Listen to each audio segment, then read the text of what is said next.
Welcome. So incredibly grateful to be here this morning with you all. I'm Larissa Stowe. This is Crystal Polani.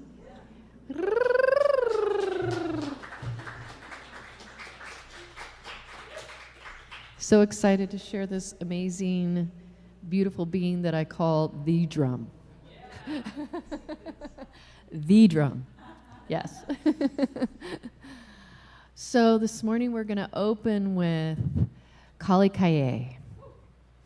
It's a song written in Sanskrit, and I encourage you to sing along with me.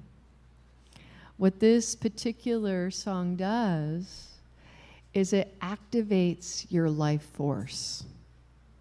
It activates the Kundalini and the awakening of the Kundalini in the body, which is about embodying heaven on earth. So we want to embody heaven on earth rather than it being disconnected and feeling like our divinity is out there and we look there. No, our divinity is in here, in our bodies, in our life. So this song specifically is an activator for that. It celebrates all that we are. We have a tendency to want to just be in the expansive mode and just feel like all the light and all the love all the time. But with this is celebrating also the contractions. And why do we need to celebrate the contractions in life? Well, if you don't have contractions, you have no birth, right? If the mama doesn't contract, the baby doesn't come out, right? So we need those contractions. We have a tendency to shy away from our contractions because they feel really uncomfortable. And we're like, I don't like this. I don't feel like myself. But that's just your edge of growth in your life. That is your growth edge, right? The edge of your comfort zone. And so with this, we're celebrating not only your light, but your shadow within, because that's where the growth occurs in life, is where we meet our shadow.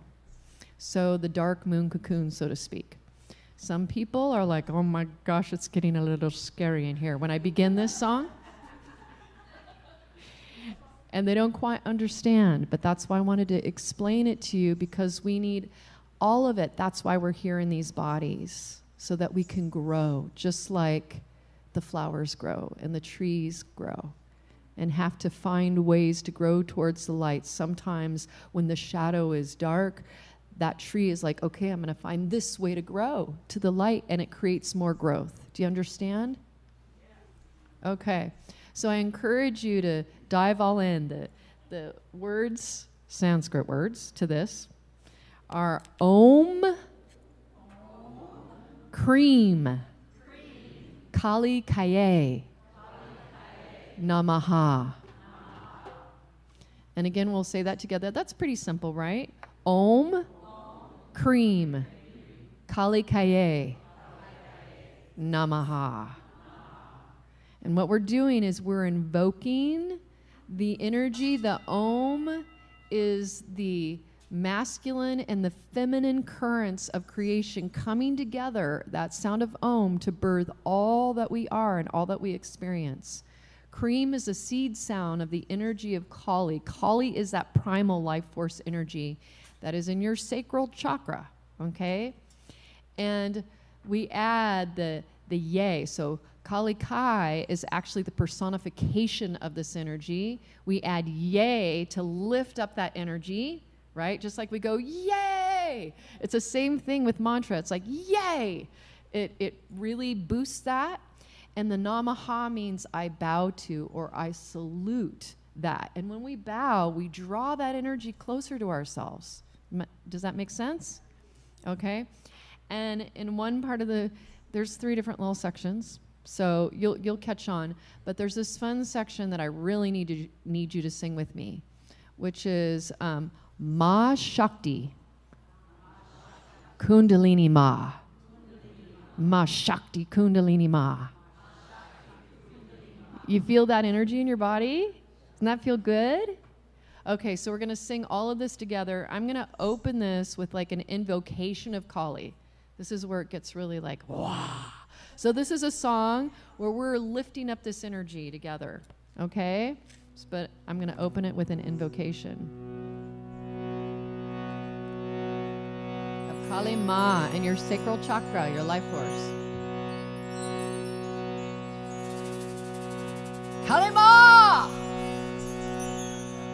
Dark moon cocoon, ruthless compassion, contraction before expansion, death into breath, pushing out life, squeezing tight towards the luminous light, tears of necessary sorrow, transform tomorrow into wild, yes, flight.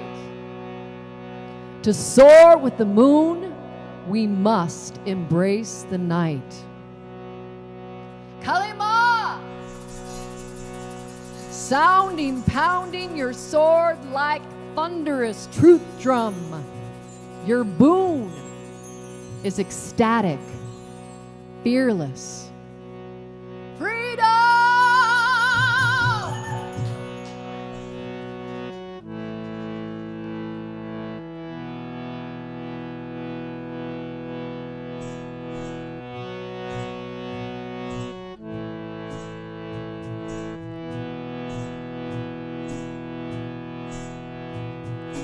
Om Krim Kali Kai Namah. Om Krim Kali Kai Namah. Om Krim Kali Kai Namah. Om Krim Kali Kai Namah. Sing with me. Om Krim Kali Kai Namah. Om Krim Kali Kai Namah. Om Krim Kali Kai Namah. Om Krim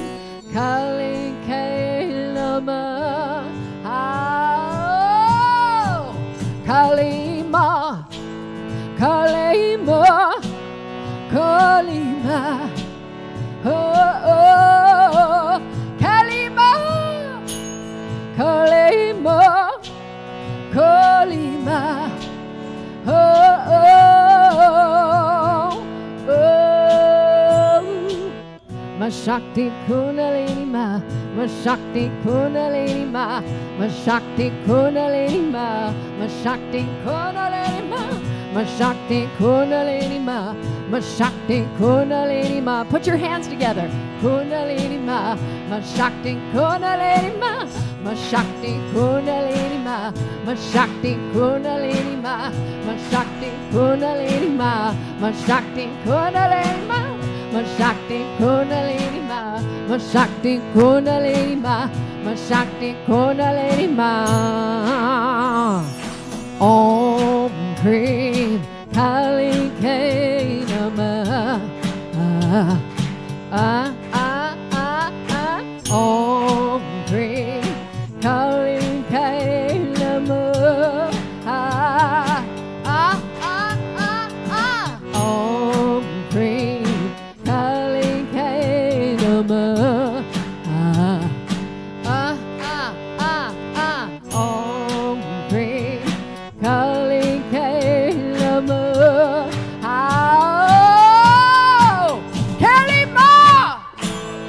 Kalima, Kalima, oh, oh, Kalima, Kalima, Kalima, oh, oh, Kalima, Kalima, Kalima,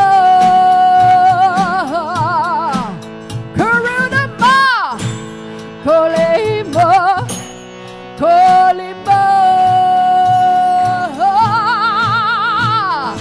oh, Mashakti Kundalini Ma, Mashakti Kundalini Ma, Mashakti Kundalini Ma, Mashakti Kundalini Ma, Mashakti Kundalini Ma, Mashakti Kundalini Ma, Mashakti Kundalini Ma, Mashakti Kundalini Ma, Mashakti Kundalini Ma, Mashakti Kundalini Ma, Mashakti Kundalini Ma, Mashakti Kundalini Ma, Mashakti Kundalini Ma, Mashakti Kundalini Ma, Mashakti Kundalini Ma. Om Krim Kali Ke Namah. Om Krim Kali Ke Namah.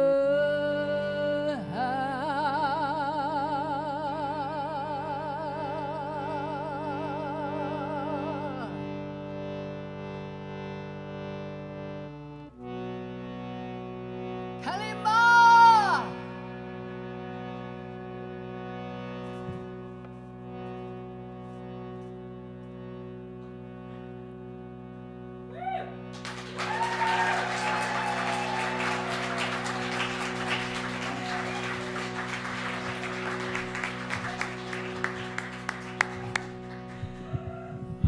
Well, is anybody still asleep in here? Good morning, everybody.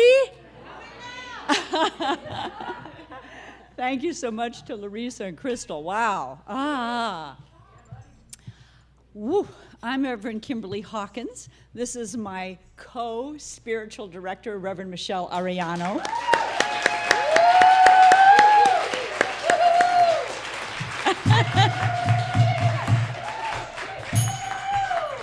Newly ordained, by the way. A lot of you are with us.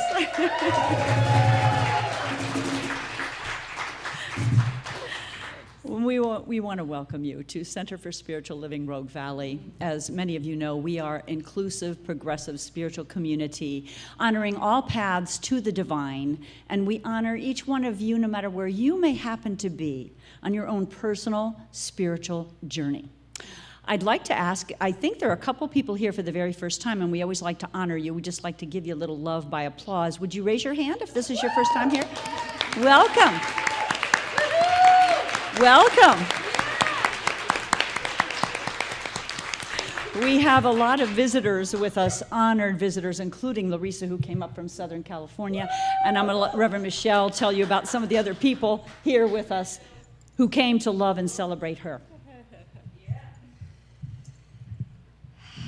What a blessing it is to be with you all this morning. Welcome, welcome. It's a special day.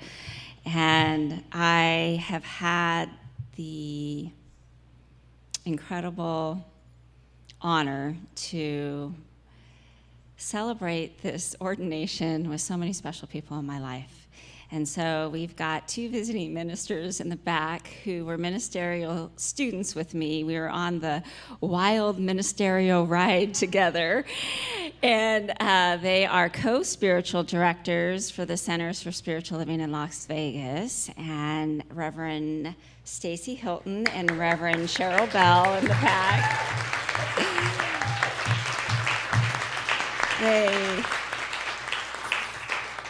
They are special souls, and they are my sisters for life. And I am incredibly grateful for both of them. And then we have a couple of my mentors here.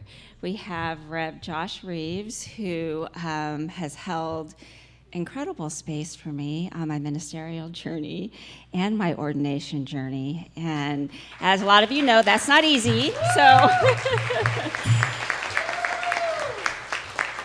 He is the co-spiritual director of Mile High in Colorado, Denver, Colorado, which is the largest CSL in our movement. And he is an incredible blessing. And he is a brother to me for the rest of my life, and his. And I don't know that I could have made this journey without these two and a few people in here supporting me through the entire thing. So thank you. And then Rev Dr. Pat Campbell from Calgary, Canada. She is the senior minister there. She was my first minister in this movement. And I was a handful. A lot of you probably heard that came to the ordination. And as I went on to my ministerial path, I realized what a handful I was and how incredibly patient she was with me and all my questions. And when I first went to that center, I was really, really searching, and I had already embraced this teaching, but I didn't know that there was a family and a spirituality that I could join until I found Rev Pat. And the first service, she had said, "I'm here to give God a good time." And I thought, this is my church and this is my minister. And so I just so blessed that they can be here. And then Rev Kimberly Hopkins and Rev Dr. Linda Rapon held incredible space for me here when I got to Oregon to finish that ordination path, and saw the celebration for me, which was so incredibly special. I can't even put words to it. So thank you for that. And then I call her the cherry on the sundae, Larissa Stowe.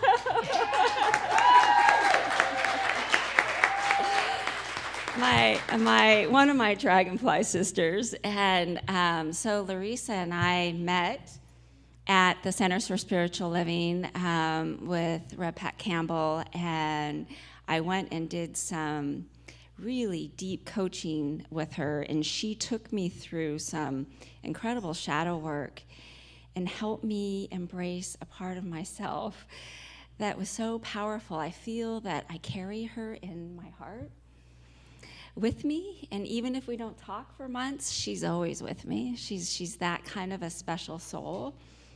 And for her to make the journey here, and she drove all by herself all the way from Southern California. I am incredibly grateful. And then Christo, who is her dear friend, and I just met him, and I know we're going to be long friends, to come and step up and be with her and ground the music and drums today. So grateful, grateful, grateful. Our amazing practitioner today is Wendy Wellborn. She is going to anchor us in prayer, and she's going to do a reading for us. Holding the high watch today is Nancy Clay. Thank you, Nancy. There she is back there. Thank you, Nancy. our practitioners are really kind of like the hug of the center, and they hold us in divine truth.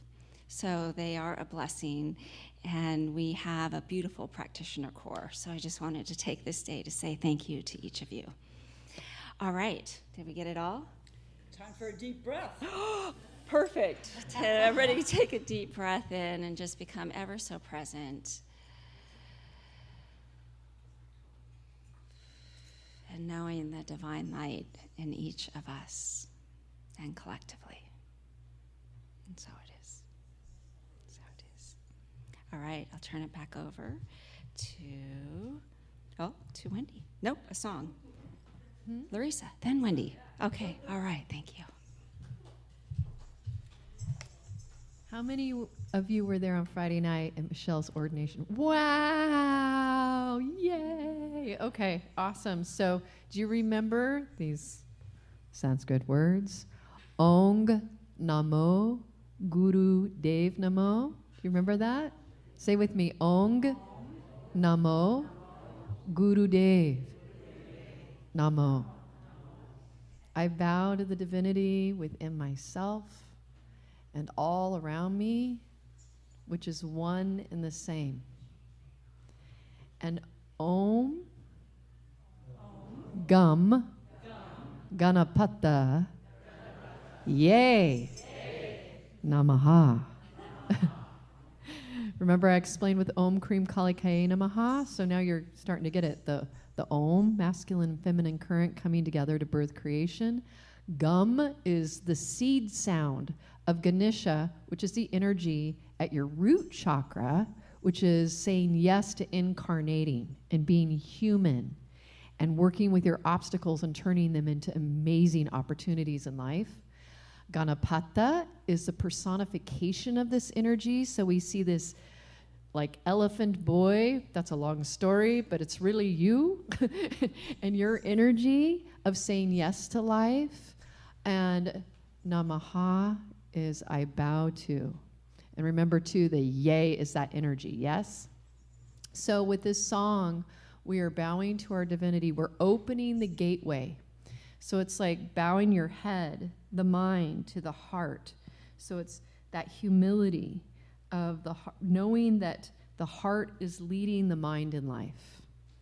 And that opens the gateway to everything. And that's how we transmute obstacles into opportunities. So we're going to open the gateway together. It is so fun.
Ganapataye Namaha. Om Gam Ganapataye Namaha. Om Gam Ganapataye Namaha. Om Gam Ganapataye Namaha.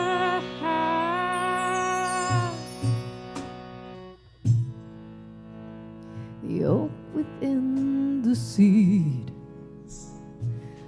root within the reed, the harvest in the grain, the ocean in the wave, the titan in the small, the rise within the fall, in form and formless nails. You're the light of consciousness.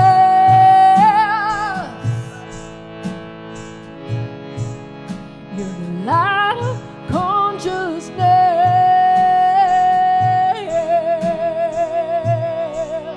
You're the light of consciousness.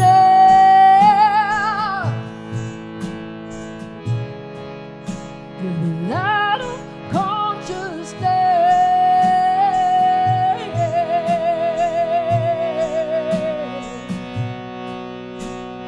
Oh, Namo Gurudev, Namo. Oh, Namo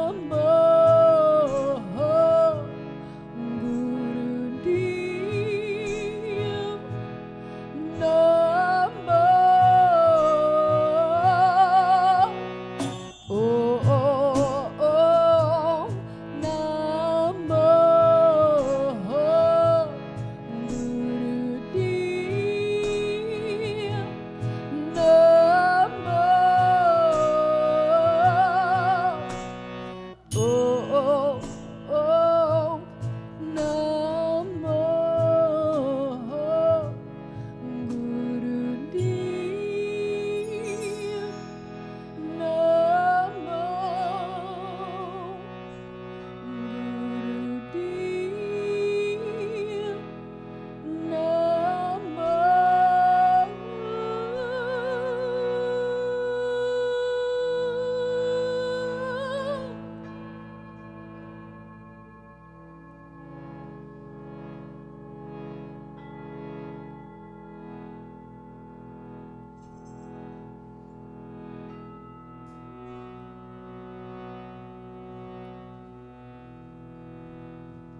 Namo. I invite you to close your eyes and stay in this space of expansive openness. Because we know that wherever we are aligned, whether it is grounded or centered, or we are deeply aligned with Spirit. Because we cannot be aligned with that one power, that one perfect presence that is God. It is the being that created us from itself. It breathes us, it lives us, it holds us in every space that we exist in. Even when it doesn't feel like it, it's truly there and holding us more deeply than we can imagine. And as we breathe into that expansive openness, I know that Spirit is guiding this service. I speak my word of blessing, knowing that the speakers speak their truths and it touches every heart, that this installation goes perfectly, that the music continues to make us fly through the sky of our minds and our hearts. I bless our sound team. I bless everyone who put this service together, the ship that sails the entire smooth seas for us. And I am so, so grateful to know that you are my chosen family. And I release this saying, and so it is. Okay, now is the time I fumble around with this microphone. And we light the peace candle. And I'd like to invite you today to to join me in saying something as we do this. So keep the expansiveness in your heart.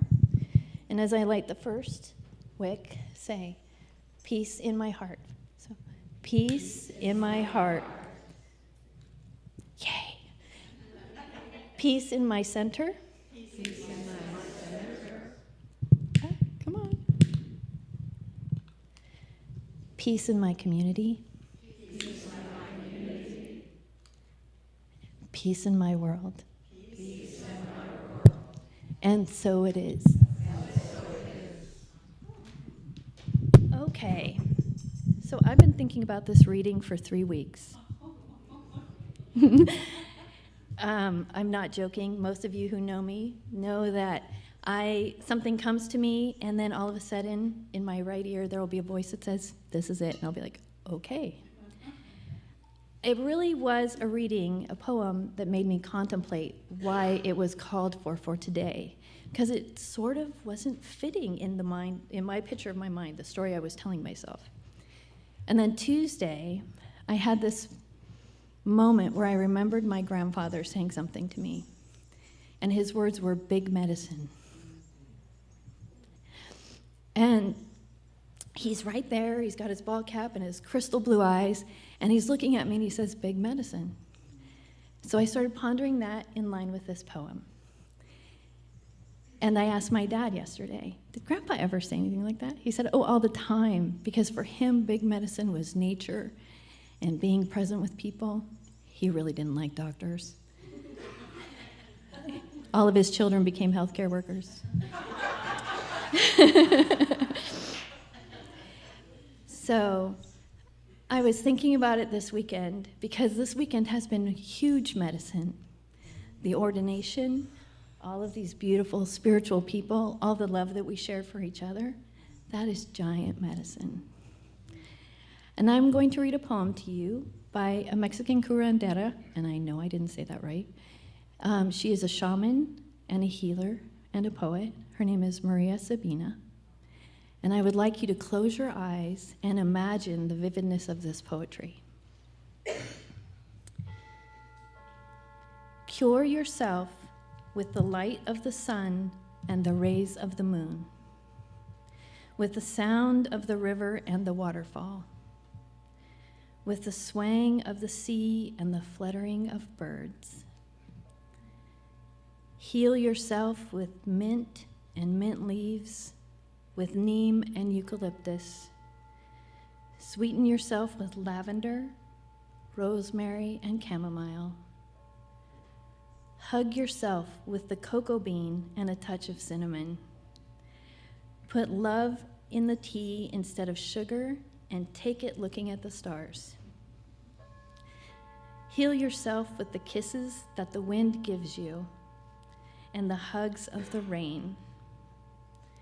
Get strong with bare feet on the ground and everything that is born from it. Get smarter every day by listening to your intuition, looking at the world with the eye of your forehead. Jump, dance, sing so that you live happier. Heal yourself with beautiful love, and always remember, you are the medicine. And so it is.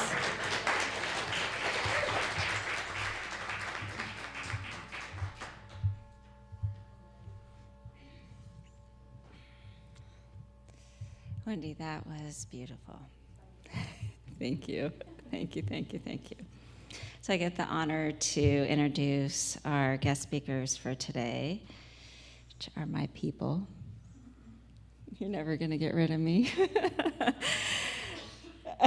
Who's going first? You? Did you decide? Okay. Yeah. Rock, paper, scissors.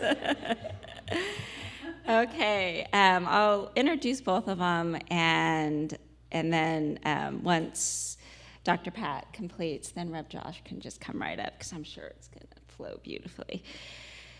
So Rev Josh Reeves has been a minister since 2006. I think he started when he was like 12, or you were pretty darn young. My son was asking me last night, I think he started practitioner in your teens. Yeah, Yeah, you definitely have that God consciousness. He served as a lead minister. He serves as a lead minister at Mile High Church in Colorado for the past 3 years. Josh served as a senior minister at Seal Beach Center for Spiritual Living in California for 7 years. That's where we met. And we met in 2011. And he has written several books, and you can find them on themeaningplace.org. He has a beautiful wife named April. He has an amazing son who's 17, Gavin. And he has a beautiful little daughter, Nancy, who is almost 4 years old. And she looks just like Josh. She has that gleaming, that gleaming smile and the twinkle in her eyes. And April has that too. She's a spitting image of both of you. So thank you for being here today and being my mentor. Dr. Pat Campbell has been in ministry for close to 25 years. She has served as a spiritual director for Calvary Center for Spiritual Living for almost 10 years, which is hard to believe. Prior to that, she was a spiritual director for the Center for Spiritual Living in Temecula Valley, and that's where I had the honor to meet her and have her as my teacher and mentor. In 2010, she published a book. Guess what the name is? Giving God a Good Time. Pat is known for her ability to make the teaching accessible to people of all walks of life through her humor, personal stories, and deep conviction to the principles of science and mind. She lives in Calgary, Alberta, Canada, with her 2 cats, Tom and Jerry. You know, one of the things, my boys grew up with Dr. Pat as well, and they went to teen camp, and after Ryan heard you speak at the ordination, Ryan's like, I love Pat. She's just like having a conversation with when she talks about the teaching. She has a way of just, you feel so comfortable. You feel like you're in the living room having a chat about life and just the quirkiness and the beauty of it, and you do that divinely. So the other thing that I didn't say in the beginning that I want to say really quick is my beautiful older sister, Tish Murray, who has held amazing, amazing space for me through this journey too, and I just wanted to bring her into the space and let her know how much I love and appreciate her. So throw that in there. So now I would like to call up Dr. Pat Campbell. Let's give her a round of applause, everybody. Okay, obviously I'm shorter than Michelle, so just bear with me just a minute. I just want to look around the room for a second. I'm going to ask you all to breathe with me. This is something I do with my community every Sunday, and just before I speak, because it just gives me an opportunity to kind of get us all on the same page. So if you would, just breathe in.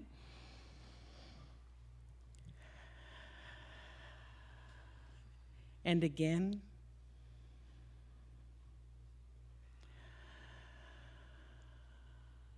And one more time, please.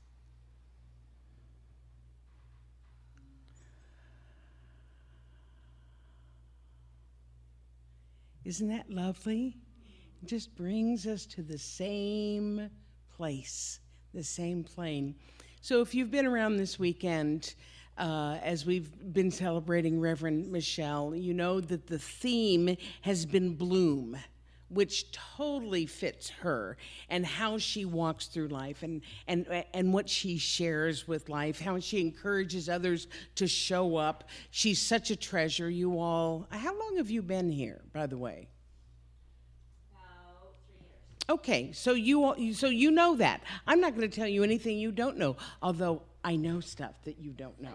But I'll just say it like that.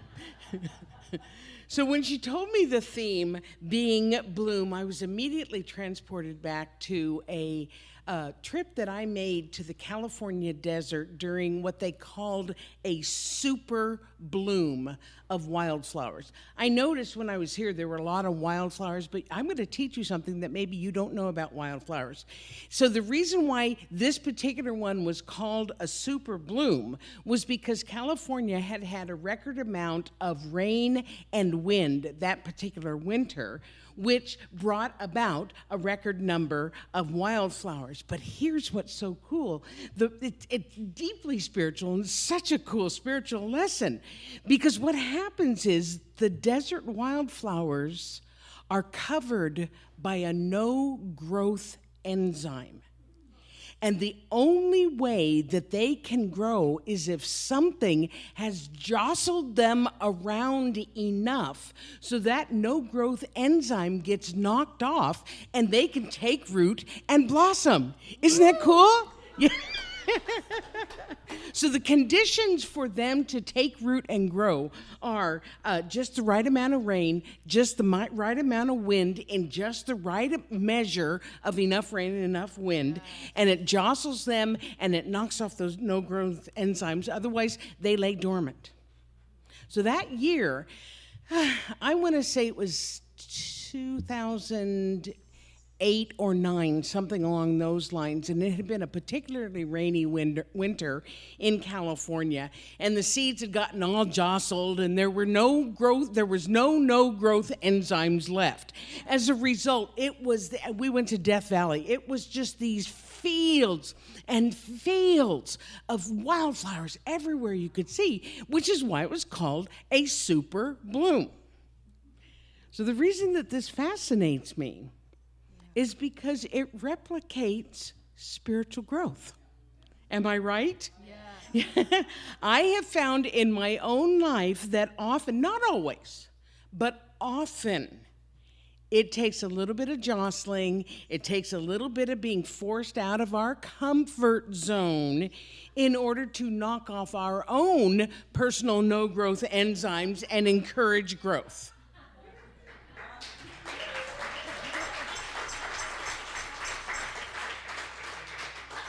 Because we can all admit that spiritual growth, gosh darn it, does not happen when we're in our comfort zone. We were just talking about that. It doesn't happen in our comfort zone. In fact, this is what Ernest Holmes, our founder, said about that. He said, nature will not let us stay in one place for too long. She will let us stay just long enough to gather the experience necessary to the unfolding and advancement of the soul. So if you happen to be going through one of those jostling periods right now, instead of cursing it, and I am the queen of curse, maybe it's time to ask yourself, what is the experience I'm supposed to learn here for the advancement of my soul? And then do it. Learn from the lesson so that you can move on from the experience. As Anais Nin said, and the time came when the risk to remain tight in the bud was more painful than the risk it took to bloom. That's right. That's right. Which brings me back to my trip to the desert. I wasn't done. So, one of the most fascinating things, so you've got this sea of wildflowers everywhere, it's just absolutely fascinating. And then you've got the cactus that are in bloom. So just picture that, the brown rocks, the brown sand, and then all of a sudden, this profusion of bright pink and orange and red and yellow. I mean, it is a feast for the eyes. But what was so interesting about it is that you all know what cactus, do you have cactus here? Are there cactus? No? Yeah? Okay, maybe? Okay, but you've seen cactus, okay. So there'd be like one cactus plant, I was gonna call it a bush, but one cactus plant, and one part of it would be in like this full-on bloom. And then right next to it, it would just kind of be in partial bloom. And then right next to it, it would not be in bloom at all. It'd be just the little buds that hadn't blossomed yet. So being me, I get to wondering, I have to go to Google, the knower of all things. Why were they blooming at different times, even though they were in the same place under the same conditions? What was the deal with that? And what I found out is, again, nature knows what she's doing. Because if all the cactus bloomed fully at the same time, in the desert, there wouldn't be enough resources, enough water, enough nutrients, enough bees to harvest the flowers to support the entire thing. Wow. So, if they all bloomed at the same time in this explosion of growth, it would be super cool. However, the other beings that live on those cactus, the insects, the animals, the plants, they rely on those flowers for their survival. And if they all bloomed at once, it would be a feast and then famine. Yeah.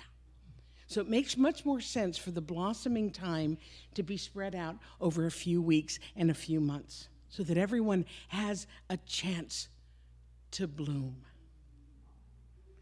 Remember, we live in an orderly and an intelligent universe that knows exactly what it is doing to fully utilize everything to the fullest extent. And the same is true in our own lives. Just like the cactus, each one of us is spiritually growing. Each one of us is blossoming or blooming at our own pace, in our own time, in our own way. I mean, think about it. You are not growing at the same pace as the other people in your life. You're either ahead or behind. We're all on our own individual paths, growing at our own individual times. So you could have like the basic beliefs and experiences and the ahas of other people in your life, like your spiritual community. But how you grow with those insights and how it has influenced you is unique to you. Each of us blooms in our own way. So the conditions may be different for some people. How many of you have had the experience of being in a teaching like this and realizing that maybe the people in your life are not quite where you are? And it can be frustrating. But when we understand that not everyone blooms under the same circumstances like we are, we can let go of that frustration. We can let go of that judgment and that guilt that maybe we're growing faster than them, because we can see that we're on a path. I'm going to give you a for instance, and then I'll close. When I came into this teaching in 1988, some of you weren't even, well, okay, most of you were born, let's face it, okay.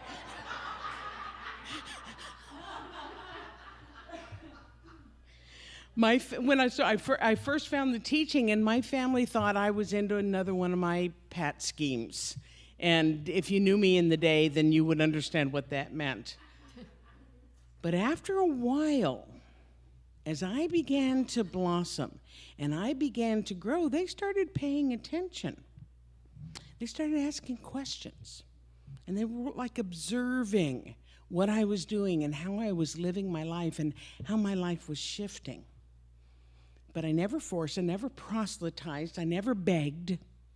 I just lived the teaching to the best of my ability and continued to grow myself. The point was, I couldn't wait for them to catch up with me because they were going to grow at their own pace, just like the cactus do. All I could do was bloom in my way and allow them to come along if that was what was going to happen, and it did. As I shared the other night, I was going to say ministerial, the practitioner class that Reverend Michelle was in that I taught also included my older sister who was in training with her. And I just, I make that stress, kind of like she did with you, Tish. I stress that because there's an older sister, younger sister dynamic. Does anybody know what I'm talking about? Okay, yeah. So to have both of them and being such questioners, but it was beautiful. They became practitioners together. My sister saw what she saw and wanted to go on that path. It was a beautiful thing. So the best thing that we can do is to become an example of our teaching for our loved ones, for our family, for our friends, for our coworkers, for the world. Because really the only way we can teach this teaching is to live it. And then what happens is that we're out there, we've been jostled around, we've lived, all that stuff, the no-growth enzyme's been knocked off, we take root, and then we bloom where we're planted. Thanks for having me this weekend. It's been really lovely. Thank you.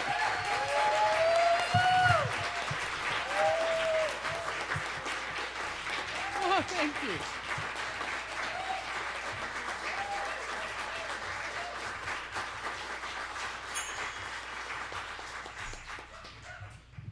Wonderfully weaved message.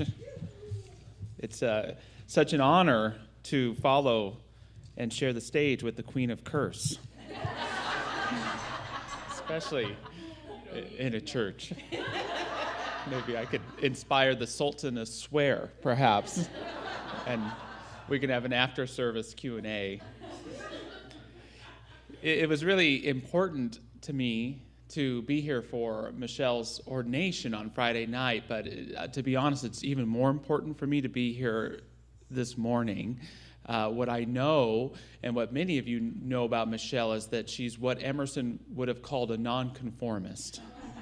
She's an independent, an individual, but she is at her strongest and perhaps most individual when she is leading community. And so to be able to see that my friend Michelle has demonstrated a spiritual community for herself, and that you indeed have demonstrated her, is a great joy to my heart, because it speaks to the incredible work that you will do together. And I hope I'm not breaking some secret, but if I know that there's some sort of ceremony, ritual taking place today that cements both of your leadership. And if you don't mind, would you entertain me by standing up and facing your congregation for a moment? Kimberly and Michelle, just to say that you both this morning remind me of what Camus called an infinite summer. Aren't they infinitely summery? And what I know for each of these leaders, as they step even more into their commitment to being leaders in the spiritual community, that they are infinite summers whenever any of us are in the midst of a winter. It doesn't mean that they won't go through their winters too, but that's when you'll be an infinite summer to them. And that's my affirmation for their ministries with you and your ministry in the world, that you, Rogue Valley Center for Spiritual Living, are an infinite summer for all of those who may be walking in the midst of winters. So I bless all of you in that great work, and congratulations. What wonderful demonstrations.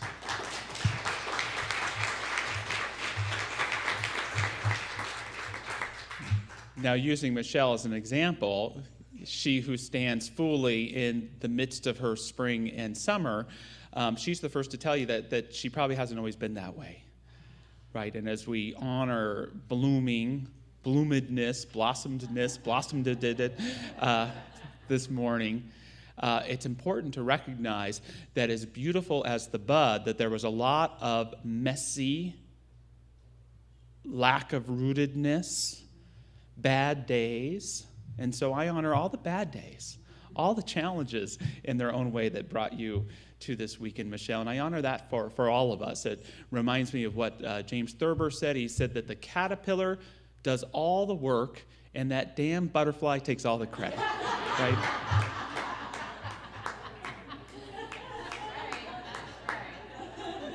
You know, we celebrate the flowering, but you're making a mistake if you discount or cut off the struggle that brought you there. Because when we cut that off, we forget to hold it in the wholeness of our consciousness in a way that allows our spring to last that much longer.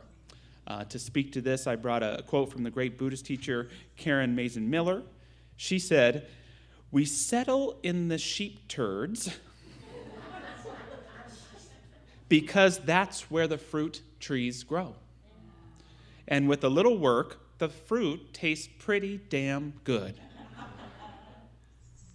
See that, Queen of Curse? I got one in there.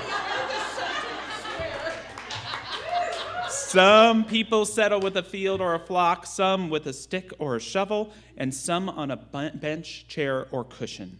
Once you learn to settle the mind, you can settle anywhere and begin to cultivate the scenery. Then you might realize that the ground of your mind is the very ground of this earth, where your feet find the path and the future appears in plain sight. It dawns like the faint glow of an early morning. Even before you open your eyes, you know it's the sun. So let us all accept blossoming as sometimes dirty work in the best kind of way. And it begins by really being willing to listen to our body, our mind, and our heart as natural organisms that know just what they are doing. I got to take a vacation with my family a couple weeks ago to Vail, Colorado. Beautiful in the summer, over 8,000 feet up in the air there. And I don't know about you, but I'm someone who gets terrified of vacation because it means not that I'm going to relax, but I'm going to have to face all the parts in me that I've trained to not relax. Anyone relate to that? You know, I finally start to relax on that day before I come home, and don't get there. So I get on the vacation, and I'm telling my body, Josh, you can lay down 15 more minutes. But my body's telling me, you have trained me for battle.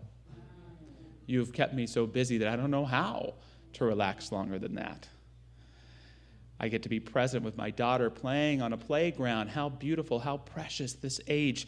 Something I know 3 years from now I would kill to experience again. And what am I doing? Grabbing for my phone? Is there an email? Is everyone at work okay? Is there a problem I can fix?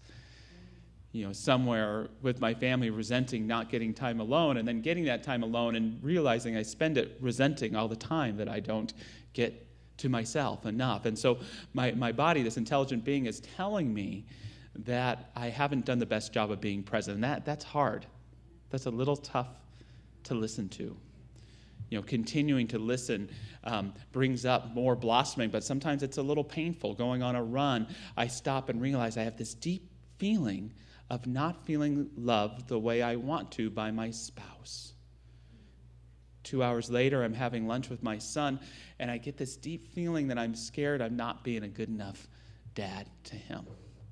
Listening can be hard. Listening can be painful, but it is always fruitful. Carl Jung once said, there is no birth of consciousness without pain. Very non-science of mind thing to say. Right, accentuate the positive, right? But in my experience, what he says is true, because if we don't take that time to listen, we're shutting out those parts of ourselves. And if we can take that time to listen, we can get to the fruit that wants to grow. We can acknowledge ourselves where we are and move forward. One of my favorite metaphors that Ernest Holmes uses for the growing of consciousness in his book, A New Design for Living, he speaks that we're all like glasses of water. And that as we continue in this spiritual work, it's like adding drops of pure consciousness in. And what happens when those drops of clear, crystal consciousness start coming in? It brings up any muck that's at the bottom to come up. Not for us to set up camp in it, not for us to go skipping rope with it, not for needing to reprocess or experience everything, but just to be aware. Do I have the courage enough to have my old you-know-what come up? Not to be possessive of it, but to let me know that it's time to let it go. That it's time to let it move out of that glass. And that's been the perfect analogy for me, to be honest, in all these pandemic times. And all these times of political divisiveness and social justice and all the stuff going on, I just say to myself, gosh, we're just becoming more and more conscious so that we can let what no longer served us go, so that we can move on with a greater clarity of consciousness. And that's where the faith of this work comes in. That's where the faith of blossoming comes in, to be so courageous to listen to every layer of yourself with discernment, but with non-judgment. And then there's the fruit. And I can't tell you how to cultivate this fruit other than to be present to it. I don't know if affirmations bring it about. I don't know if affirmative prayer is what brings it about. I think it's about being so present in such full trust of God, your own mind and body and being, that you allow that magical process of nature that Pat spoke so beautifully about to take place, to bring forth the fruits of who you are. Carl Jung said something else. He said that there are some flowers that blossom only in the night. Most of the flowers we see, they blossom in the day. Most of our aspects that are blossoming is very visible, but there's something that can happen on that subjective level, that deep level of soul, just by being present and listening, that can bring forth the jewels that are being called forth within you to live more richly and with greater grandeur in your life. In our philosophy, we're fond of saying the universe is for you and not against you. Do you believe that? Yes. Okay, so then say it with me. The universe is for me and not against me. The universe is for me and not against me. But if that's true, it must also follow that you are for you and not against you. Yeah, that your mind is for you and not against you, that your body is for you and not against you. And what does it mean to live in such a way that nothing is against us, that everything that comes up in my consciousness is for me and not against me? So in a blossoming experience for all of us, I just invite you to say with me, the universe is for me and not against me.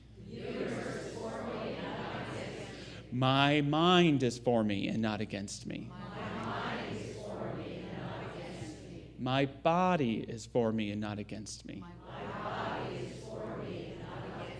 And just silently for yourself, whatever else it may be, my work is for me, not against me. My spouse is for me and not against me. My sexuality is for me and not against me. Whatever it may be, may we recognize that divine power that brings even the most challenging things together in a mosaic of wholeness that allows us to step forward in our lives as open soil for the best of blossoms to come forth. And I appreciate your time, everyone, this morning. Thanks for having me, Michelle. Thank you.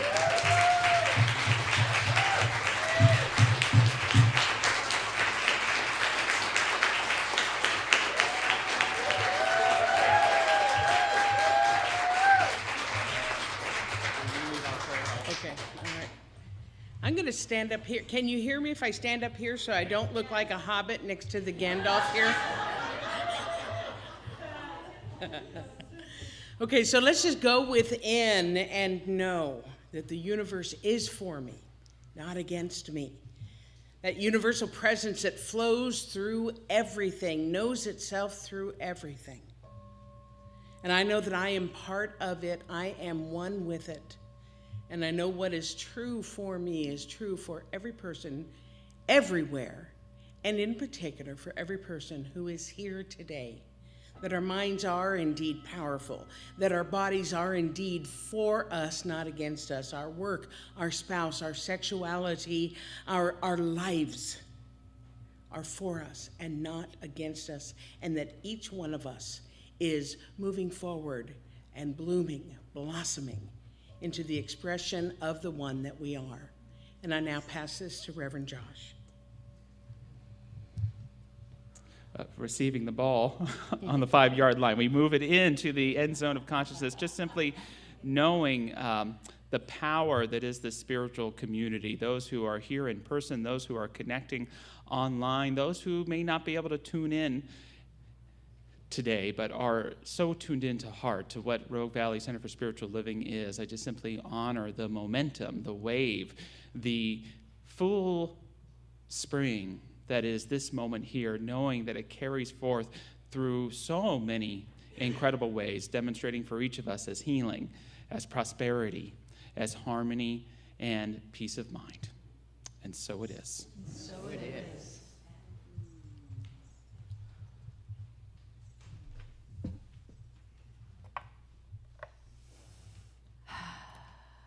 I invite you all to dig on in with me as well on this one. I really want to hear you sing.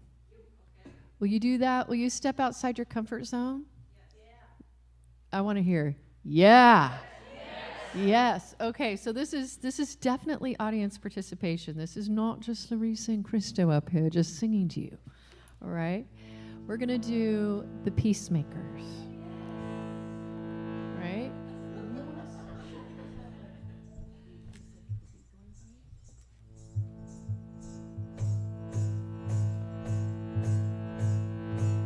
In fact, maybe you want to stand up, just like, get in your body. So this is inspired by the Sermon on the Mount. Talks about love, love, love your enemies. Do good, good, good, right? To those who hurt you. It's the same theme again and again of honoring that shadow within ourselves and all around us. So let's lift this up for the world together. So I'm going to sing, and I want you to sing with me, okay? You're going to sing back, yeah. Love, love, love, love, love your enemies, yeah, yeah, yeah. Love, love, love, love, love your enemies, yeah, yeah, yeah. Do good, good, good, good, good to those who hurt you. Sing it out. Do good, good, good, good, good to those who hurt you. Let's sing that. Really feel that, right? I love, love, love, love, love your enemies. Yeah, yeah, yeah. Love, love, love, love, love your enemies. Yeah, yeah, yeah. Do good, good, good, good, good to those who hurt you. Do good, good, good, good, good to those who hurt you. Yeah? Yeah! We shall be the peacemakers. We shall be the peacemakers. And we shall be called the children of God. The children of God.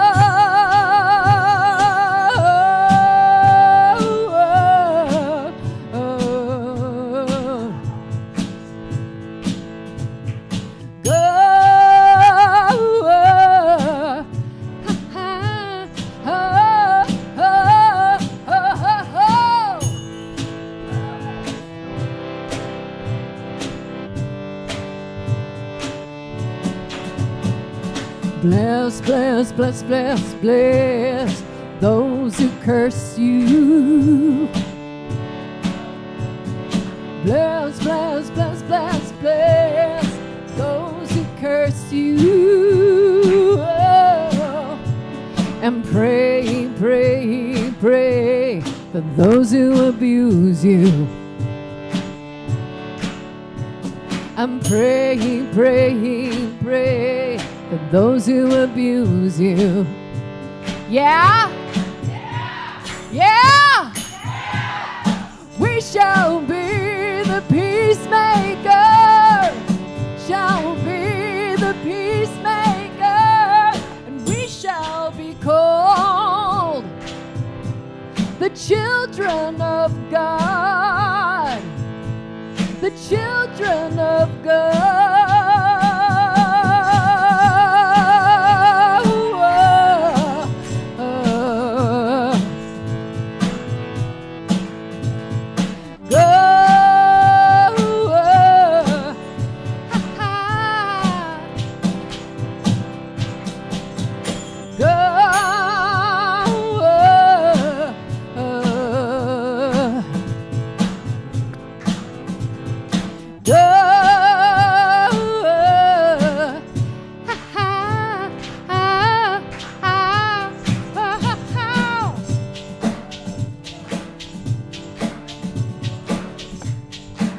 Okay. So the truth is that all of us want to be the change that we wish to see in the world. But the thing is, it's not just an idea. It's about walking that in the world in the best way that we know how. So what does that look like? What does it look like to actually be the peacemaker? What does it mean to walk that in the world?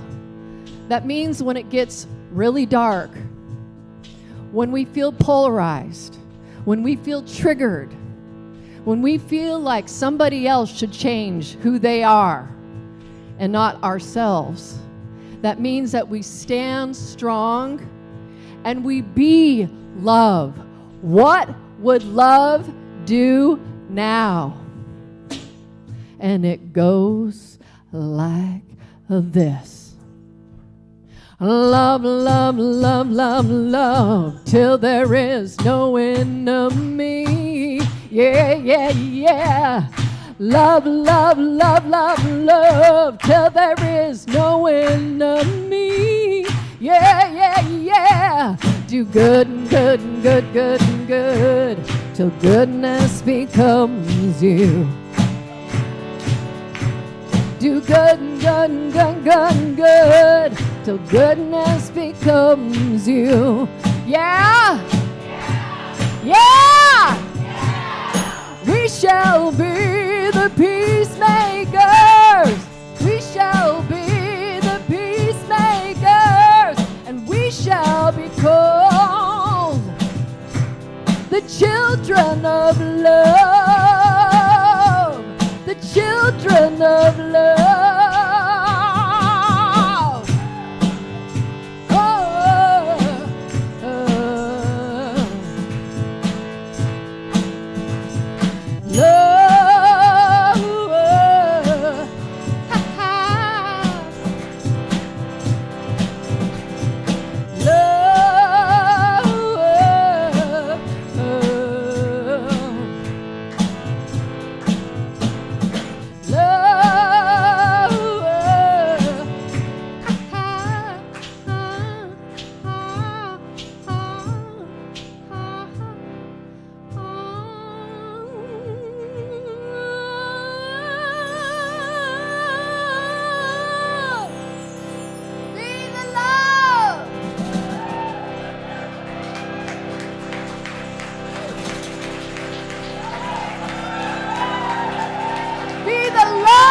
That you wish to see in the world.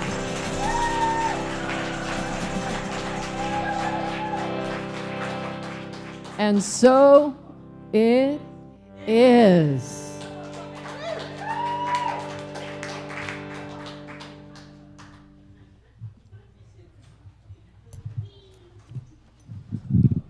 That is exactly the energy I would like to start this part of our celebration with.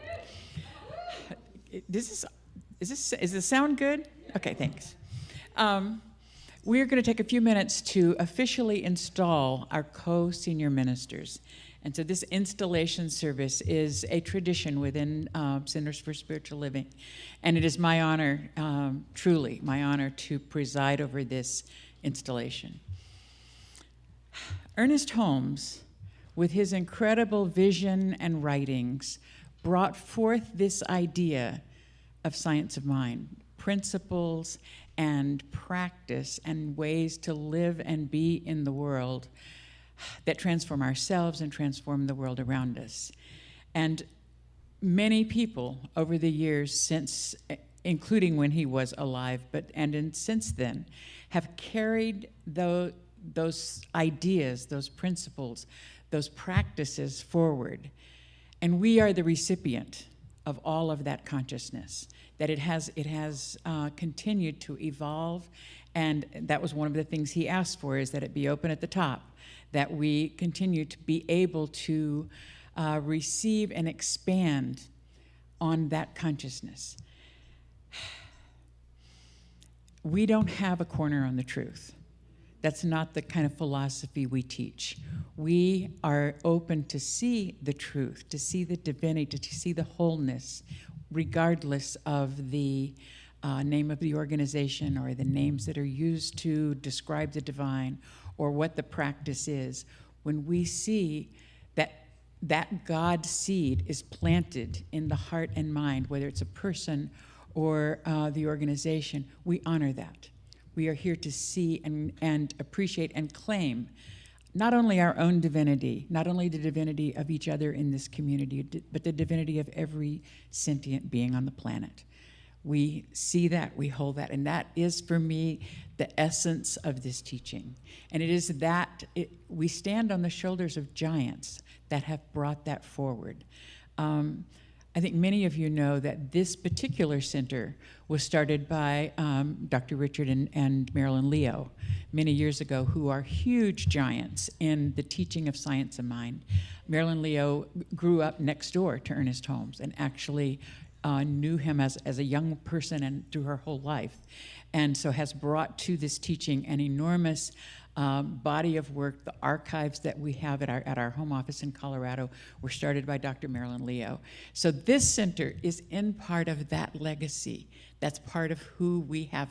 That's our roots. That's what we stand on. That's what we are continually evolving with. And I just want to say that this day, we are taking one more step in that expanded evolution. Co-ministers is kind of a thing. See, like Josh knows that thing is starting to emerge, and that we are stepping into that as a way of doing ministry, as a way of allowing our ministers to actually breathe and have more life by having a partner in this work is huge. So this is a big day in their lives and the lives of us as a center. So co-minister is a shift for both of these ministers. Reverend Kimberly, on the one hand, has been carrying this and holding it, and sometimes the weight is on her shoulders. Sometimes it's joyful and easy, but it has been her work.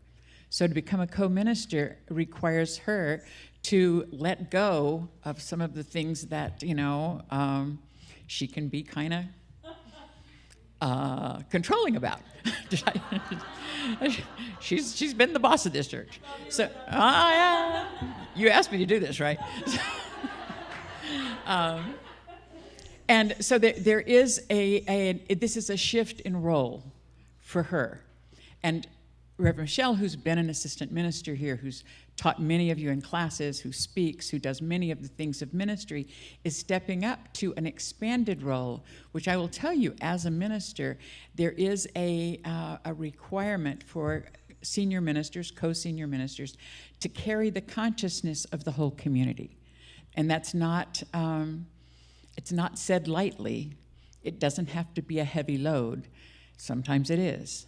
Sometimes many things like, the kinds of stuff like how we got here, how we formed a relationship with Unity to be in this place. That was leadership that came out of that role of being responsible for the evolution of us as a community.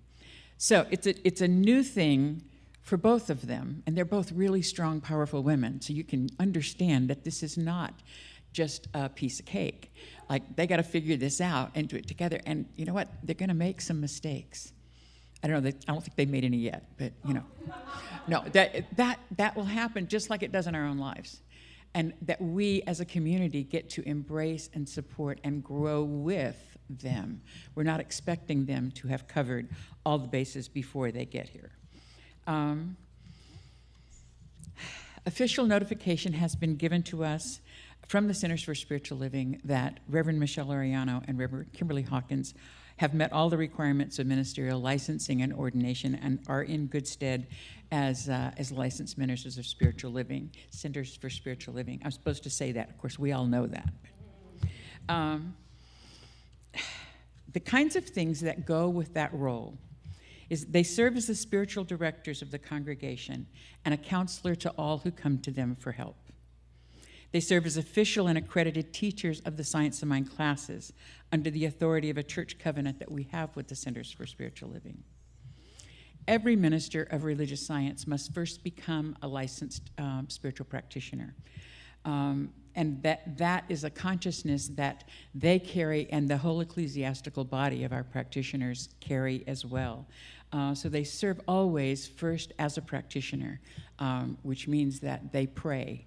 every day, that when you say, pray for me, they write that down and go home and do it. Like that's what practitioners do. So to be a minister, to be the senior co-minister here, that mantle of responsibility of practitioner is also part of what they carried.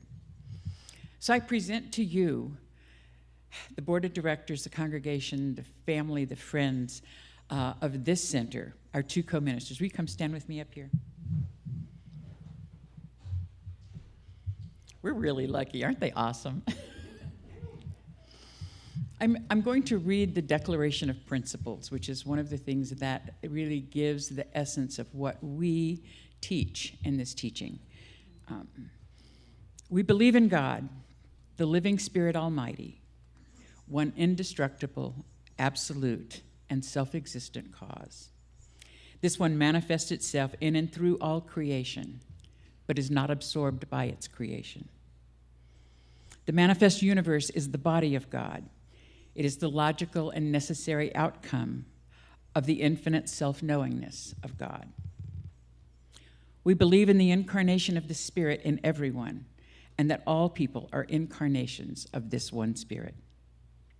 We believe in the eternality, the immortality, and the continuity of the individual soul, forever and ever expanding. We believe that the kingdom of heaven is within us, and that we experience the kingdom to the degree that we become conscious of it. We believe that the ultimate goal of life is to be a complete emancipation from all discord of every nature, and that this goal is sure to be attained by all. We believe in the unity of all life, and that the highest God and the innermost God is one God. We believe that God is personal to all those who feel this indwelling presence. We believe in the direct revelation of truth through the intuitive and spiritual nature of any kind, and that any person may become a revealer of truth who lives in close contact with the indwelling God. We believe that the universal spirit, which is God, operates through a universal mind, which is the law of God. We are surrounded by the creative mind, which receives the direct impress of our thoughts and acts upon it. We believe in the healing of the sick through the power of the mind. We believe in the control of conditions through the power of the mind.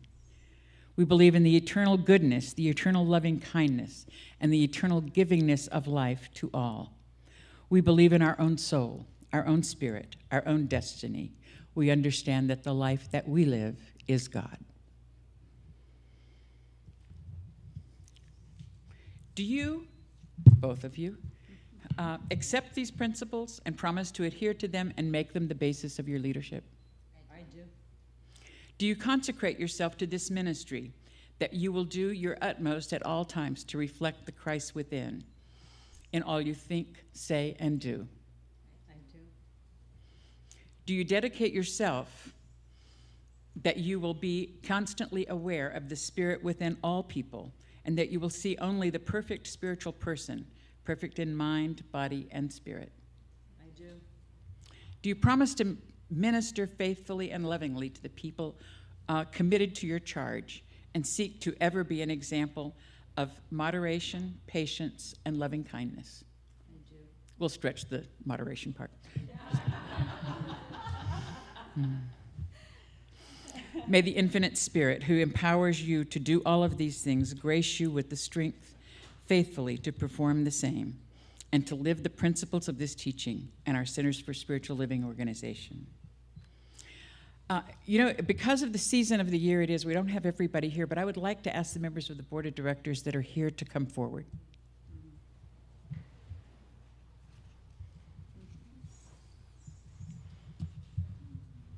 There's more of them than these, but this is a pretty good example of them. These people have been duly elected by us as a community to serve as our board of directors. Not only do these board members oversee the business affairs of our center, but their individual and collective awareness establishes a consciousness for the whole organization. Recognizing the authority you have entrusted to them, we now charge them with this responsibility. Do you promise to follow the light of truth, seeking at all times to be aware of what is right rather than who is right? Yes. Do you promise to support these ministers and this center with your time, talent, and treasure? Yes, I do. Do you accept Reverend Michelle and Reverend Kimberly as co-spiritual leaders and teachers? Yes, I do. This center's vision is to recognize the divine in everyone and to commit to individual and collective transformation based on the teachings and principles of science of mind. Will you support Reverend Michelle and Reverend Kimberly in carrying out that vision? Yes. Aren't they awesome? Thank you. You can be seated.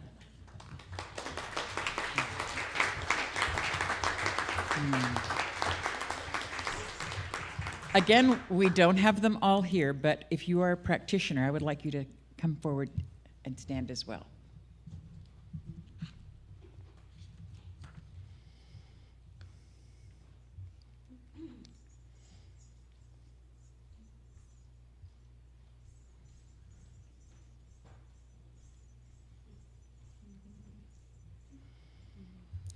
These ministers know and understand the role of licensed practitioner to be part of the ecclesiastical team, establishing and maintaining the continual consciousness of the spiritual vision of our center.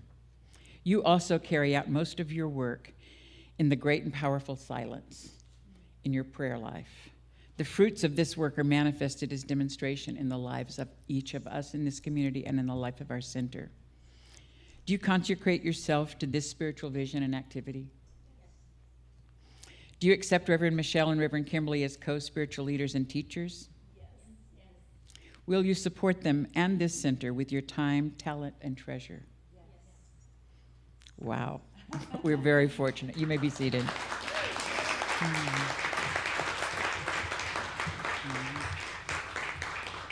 I would like to ask all of the members, or whether you're formally a member or consider this your home, I would ask you to stand.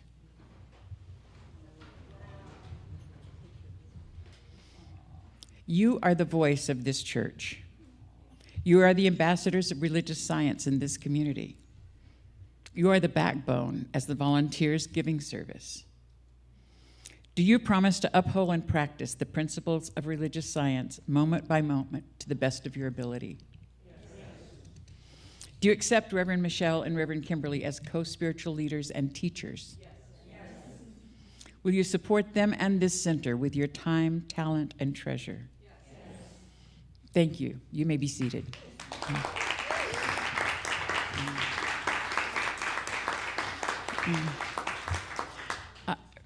If you're a visiting minister in this center, I'd like to ask you to stand. As colleagues, do you promise to give of your friendship, your love, and your affirmative prayers to these ministers? Yes. Thank you. You may be seated.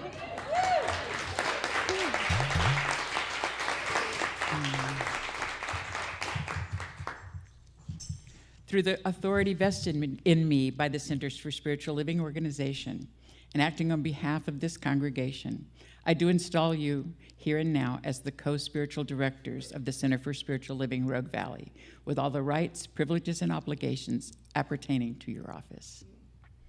Teach, heal, minister to the people. Peace be with you. The God of peace dwell richly in your heart through love, and may your labor be fruitful unto eternal life. Amen.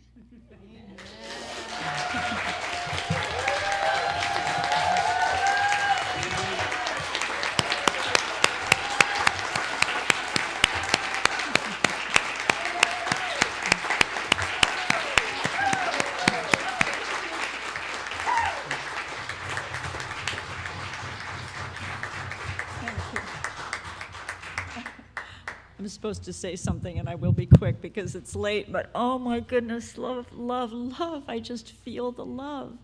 And I'm so very grateful to everybody, to our beautiful visiting ministers and musicians, to everybody who came, and most especially right now to this woman who said yes and brings so many gifts, some very unlike my own. And I'm remembering one of the phrases that, I can't remember who it was, used at the ordination the other day, describing Reverend Michelle as tenacious grace. Was that you, Josh? She is Tenacious Grace, and together we are so excited to bring something more than I alone could possibly bring. So a big, big, heartfelt thank you, and especially to you, Reverend Linda, for being my friend, the person who would speak truth even when I didn't want to hear it. I love you. I love you. I love you. Thank you all.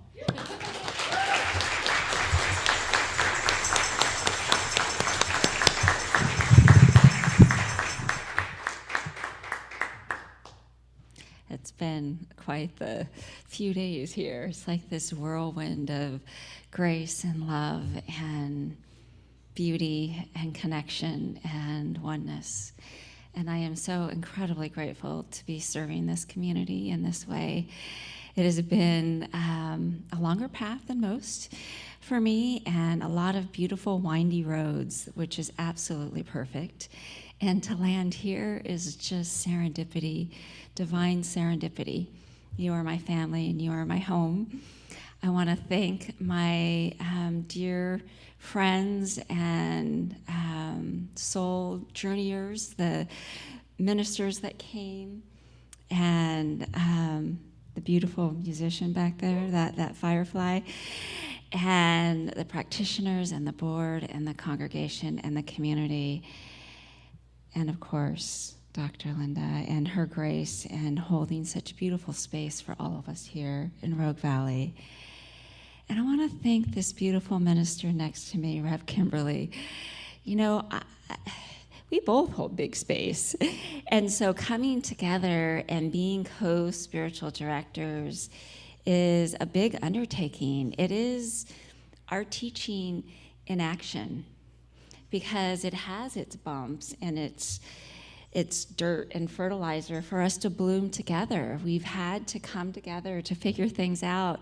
She's had to open space for me and for us to honor each other's skill set. She has a skill set I don't have, and vice versa. And to see that in each other and allow each other to lean on each other and work through it when it's bumpy, and celebrate when it's the light.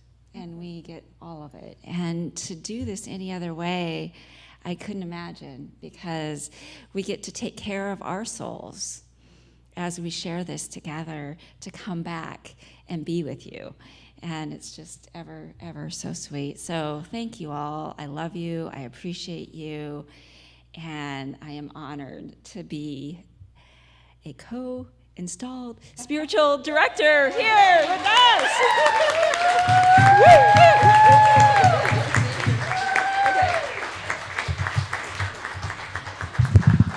We are so lucky. But just before we conclude the ceremony, I just want to ask you to extend your hands in blessing and just allow them to feel the love and the support that is present in this room, and know that it extends in time and space forever, and that it includes people who are not physically present here today, but in their hearts are extending this love to you. We got your back. Okay, now let's just give them one wild appreciation.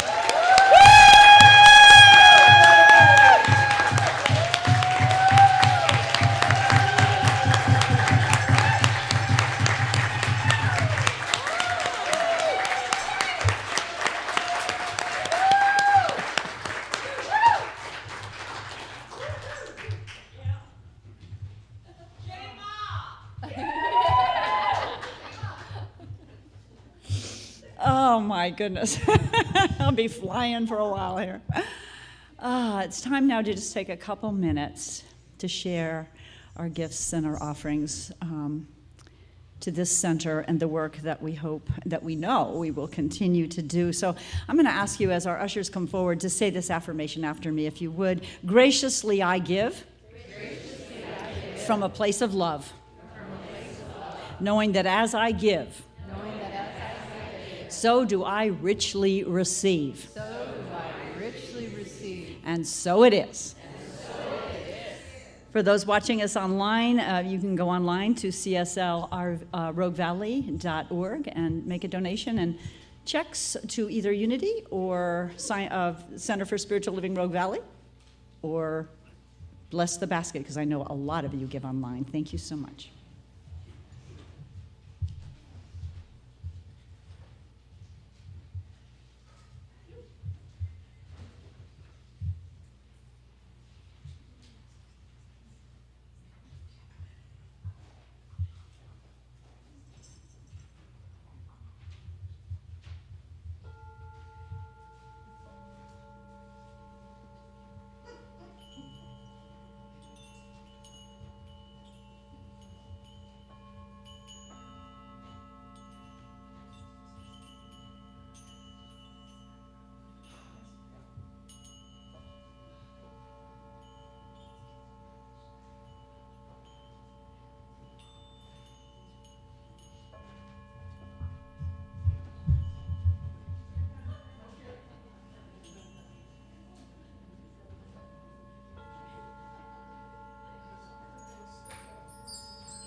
So before we say goodbye, a few announcements.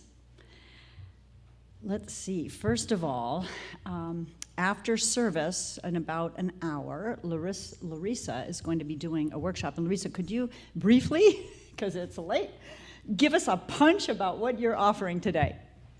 This is about the Weevolution. It's exactly what you're seeing here with these two beautiful women coming together, linking arms and hearts, and working through what needs to be worked through, and fertilizing it, and coming to a higher plane of consciousness together in the world, uplifting the vibration. That's what this workshop is about. How do we do this? What are the tools that we can use in order to be able to link arms and hearts and raise the vibration of the planet and be the love that we wish to see in the world? So this gives you specific tools to work those compassion muscles and become ambassadors in the world of being that love and how to do that. So I invite you. It's 6 agreements, and they're powerful, and it gives you the means to actually achieve that. Thank you, Larissa. Also, this has been a theme in the talks we heard today about dealing with our shadow. So at the end of this month, on Saturday, August 27th, Rev Michelle is offering Me and My Shadow. How do we heal our shadow? How do we take a look at those dark places and release them? So that's going to be really essential. And there's a class called Essential Earnest, which I happen to love. It's really the mystical teachings of Science of Mind founder Ernest Holmes. I will be teaching that online beginning August 31st, Wednesday evenings. There's a sign-up sheet in the other room, as there is, I believe, for the Shadow Workshop. Be sure to check the newsletter for all that's going on for both Unity and Science of Mind. If you don't receive the newsletter, there's a sign up for that in the social hall. So there's a prayer box at the back. If you'd like prayer, please fill out one of those cards and our practitioners will pray for you.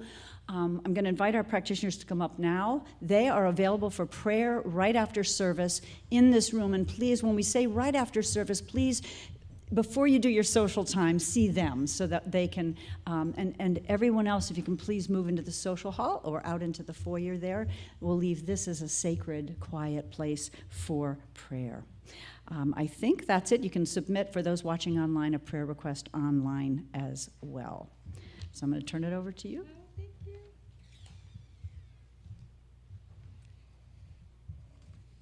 Board President of Unity, Jean Hanna, will be doing the Shadow Workshop with me, and we just honor our partnership with you and love you. So I just wanted to bring you into the space too, and Unity.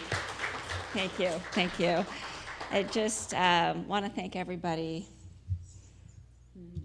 from deep in my heart, and how much I appreciate you, and those that have traveled far and near, and all of you that have provided such a beautiful space for me. Thank you. So I have a closing benediction, which is a Navajo prayer. May the sun bring you new energy by day. May the moon softly restore you by night. May the rain wash away your worries. May the breeze blow new strength into your being. May you walk gently through the world and know its beauty all the days of your life. And that's an Apache blessing. Namaste. I love you. God bless you. Thank you.